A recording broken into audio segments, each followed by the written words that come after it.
Studies say that most people who recover do it through faith communities or 12-step programs, both involving spiritual seeking or growth. On June 26, 2006, I was a broken and isolated man who no longer wanted to live, who couldn't imagine life drunk or sober, who just couldn't imagine living anymore. In fact, I was putting a gun in my mouth.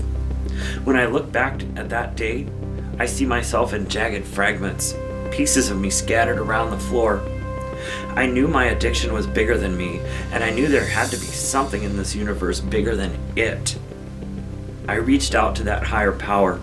I strung one moment to the next, breath by sober breath, and I was miserable without the chemicals.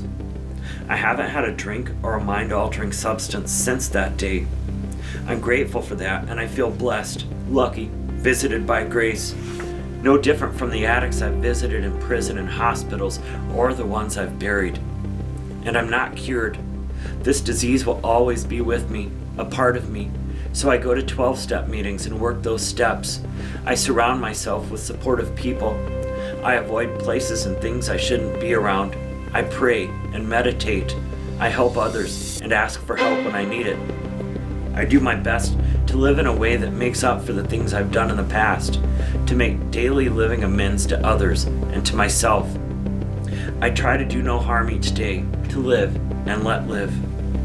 And I run. I've run all my life, off and on. I ran as a kid in South Louisiana. I ran cross country and track for Coach Jim Dean at Osseo High School. I even ran a 5K during my last alcoholic bender.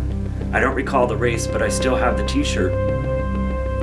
I ran in my early recovery, a puffy and bloated mess. Running doesn't keep me sober. That's not how this works, but it does help me connect to that spiritual life which keeps me sober.